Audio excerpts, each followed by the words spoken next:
salibmu ku sujud, miskin, buta dan lemah. Yesus, kau harapanku, agar aku selamatlah. Ku percaya padamu, anak domba Golgota. Di salibmu ku sujud, diriku selamatkanlah. Salam jumpa kembali Bapak Ibu dan Saudara-saudara. Hari ini kita memperingati G30S ya, dan itu memang sudah terjadi sekian puluh tahun yang lalu, tetapi setiap tahun kita diingatkan adanya gerakan yang mencoba merebut kekuasaan. Entah kekuasaan itu siapa yang benar atau salah, sampai hari ini pun masih tetap diperdebatkan. Dan kali ini bacaan kita juga tentang kekuasaan. Oleh karena itu, kita akan belajar bagaimana kita memandang kekuasaan dan kita percaya pada kuasa Yesus. Bacaan kita dari Injil Markus pasal 11 ayat 27 sampai dengan 33. Mari kita akan awali dengan berdoa. Tuhan Yesus, seseorang yang mempunyai kekuasaan seringkali merendahkan orang lain. Berbeda dengan Engkau yang mempunyai kekuasaan, dengan kerendahan hati Engkau menyampaikan kekuasaan-Mu kepada manusia, supaya manusia boleh diselamatkan dan boleh menjadi kawan yang akrab bagi Engkau. Sungguh kami bersyukur kekuasaan-Mu tidak dipakai untuk menindas kami, tetapi untuk melepaskan kami dari segala kekuatan kuasa dosa.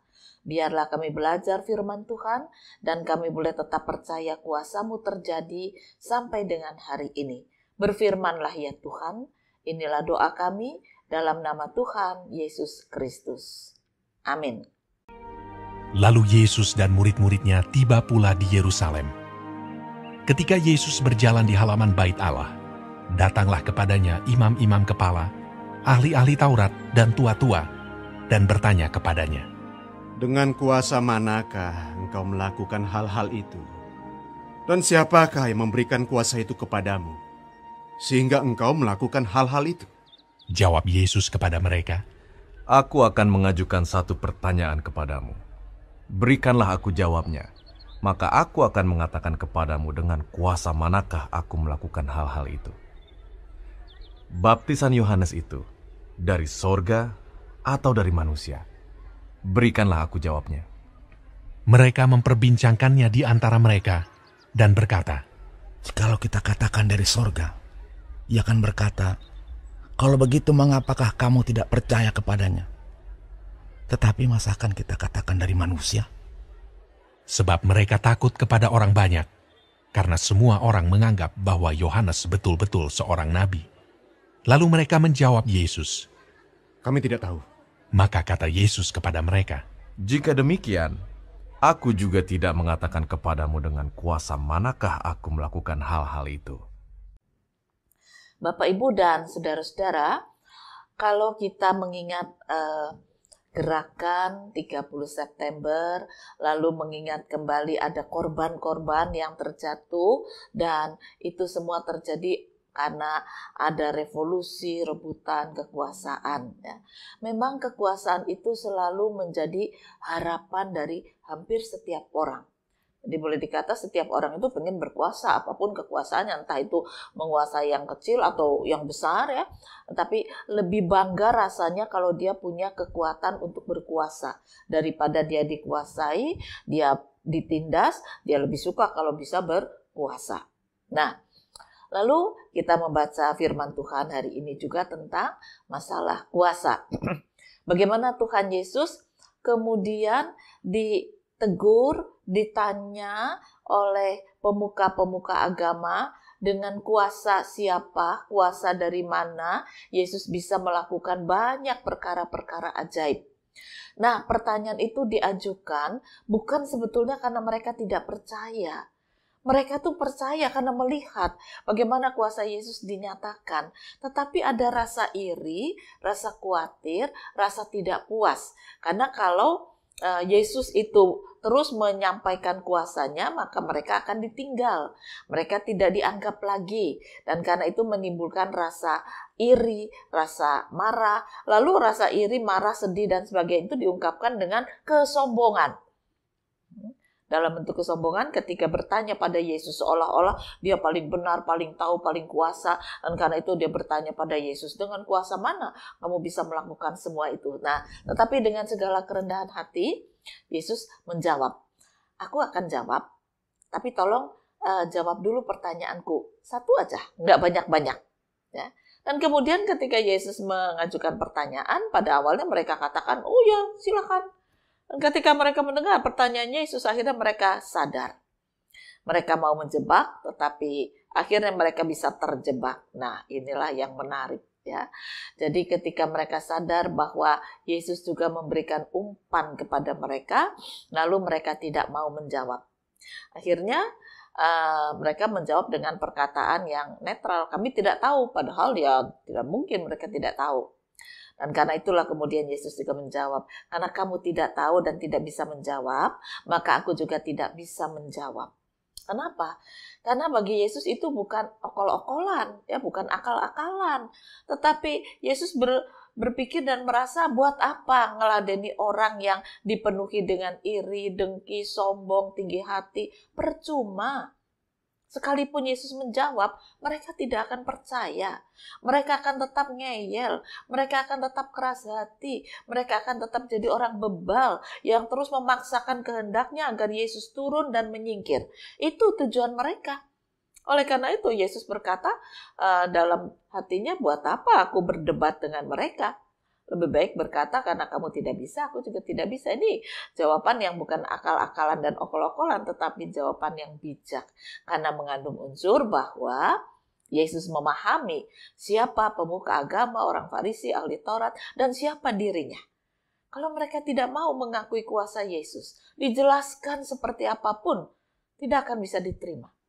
Nah, sekarang renungan kita, bagaimana kita di hadapan Tuhan? Apakah kita masih mengakui kekuatan kuasanya? Atau kita tidak lagi mengakui secara utuh, lalu kita percaya, sekedar percaya karena kita sudah dibaptis, dan karena kita orang Kristen dalam keadaan kepepet, lalu kita menjadi orang yang mencari kuasa Tuhan hanya untuk memenuhi segala kebutuhan kita. Berapa banyak orang seperti itu ketika gagah, kuat, sehat, sudahlah, tidak kenal Yesus. Ya. Kuasanya ya cuma segitu-gitu juga. Apa toh bedanya kuasa Yesus dengan kuasa yang lain? Aku sehat, kuat gitu ya. Lalu bisa cari uang dengan mudah. Aku pergi ke sana, ke sini, mbah ini, mbah itu. Uang mengalir dengan hebatnya. Tapi satu saat ketika uang itu tidak bisa menyembuhkan penyakitnya. Dia sudah pergi ke mbah sana, mbah sini, mbah Rono, mbah Rene ya. Dan kemudian orang berkata, kenapa kamu tidak percaya Yesus? Akhirnya dia berkata, iya saya mau percaya Yesus. Untuk apa? Apakah dia percaya Yesus karena kuasa Yesus bisa menyelamatkan dia? Atau dia mencari Yesus karena kuasa Yesus diharapkan menyembuhkannya? Nah, sebagian besar adalah ingin menguji. Ingin menguji, apakah Yesus mampu menyembuhkan saya kalau mbah-mbah yang lain sudah tidak bisa? Apakah Yesus bisa? Ini artinya menguji kuasa. Dan oleh karena itu tidak jarang orang-orang seperti itu ya tidak mendapat kesembuhan. Ada yang Yesus memberikan kebaikan untuk mereka sembuh, tapi ada juga yang tidak. Lalu keluarga menjadi kecewa, keluarga menjadi marah, katanya Yesus berkuasa. Ya, dan seterusnya. Nah, ini kuasa yang diharapkan di sini adalah kuasa untuk kepuasan diri, sama dengan orang Farisi. Sebetulnya dia tidak percaya pada kuasa Yesus dengan sungguh, atau kalaupun dia percaya ada rasa iri dan rasa ingin menyingkirkan Yesus. Dan kalau kita menjadikan Yesus itu cuma untuk pemenuhan hawa nafsu, maka kepercayaan akan kuasa Yesus pun bukan kekuatan kuasa yang baik, yang benar di hadapan Allah. Dan oleh karena itulah mari sekarang kita belajar seperti apa kita mengakui kuasa Yesus yang ada dalam diri kita. Apakah kita mengakui kuasa Yesus itu dengan sekedarnya, atau dengan perasaan kurang percaya, atau kalaupun percaya hanya untuk memenuhi segala keinginan kita. Mujizatmu terjadi ya Tuhan, aku percaya. Tapi Tuhan tahu hati kita yang terdalam, bahwa mujizat yang terjadi itu diharapkan untuk memenuhi segala kesenangan-kesenangan duniawi kita. Bukan untuk memuliakan Dia, bukan untuk menyatakan kuasa Tuhan itu ajaib dan membawa pada kehidupan. Cuma sekedar mencari kesenangan-kesenangan. Mungkin kalau orang itu disembuhkan, dia akan bersaksi, wah benar ternyata Yesus begini, begini, dan begini. Tapi kalau tidak, apakah dia tetap bisa bersaksi bahwa Yesus itu penuh kuasa? Nah itulah, orang yang percaya dengan sungguh, dengan rendah hati mengakui, saya tidak berdaya. Saya tidak bisa apa-apa tanpa kuasa Yesus. Sekalipun saya dalam himpitan, tetapi ketika ada kuasa itu yang menuntun saya untuk sampai dalam kehidupan kekal. Saya bersyukur ada kuasa yang menuntun. Saya bersyukur ada kuasa yang menopang. Saya bersyukur ada kuasa yang menguatkan, menjadikan saya bisa hidup dalam kekekalan. Ini adalah percaya pada kuasa yang benar karena kerendahan hati. Bukan untuk memenuhi segala keinginan duniawi. Ya. Nah, oleh karena itu Bapak, Ibu, dan saudara-saudara, mari kita lihat pribadi kita. Sejauh mana kita percayakan kuasa Yesus, mengakui kuasanya ada, apakah kuasa itu berkuasa atas diri kita untuk menuntun kita sampai masuk dalam kerajaannya. Rendah hatilah. Jangan kita ngatur. Jangan kita menjadi orang sombong atau iri hati. Tetapi biarlah kita tetap berdiri karena kuasa kasih kemurahan Tuhan kita Yesus Kristus. Tuhan memberkati firman-Nya. Amin. Mari kembali kita akan berdoa. Ya Tuhan, ampuni jika kami datang kepadamu cuma untuk mencari kuasa memenuhi segala kebutuhan duniawi kami. Tetapi kami tidak mencari kuasa untuk menguatkan iman kami dan tidak mencari kuasa untuk bersyukur karena Engkau sudah membebaskan kami dari segala kuasa dosa. Ampuni kami, supaya kami boleh melanjutkan kehidupan dalam pemahaman kuasa kebenaran Kristus, dan kami menjadi orang yang rendah hati di hadapan Tuhan, dan kami boleh menerima kuasa itu terjadi hari lepas hari. Berkaryalah ya Tuhan. Inilah doa kami dalam nama Tuhan Yesus Kristus. Amin. Janji Tuhan ku pegang, ku dibawa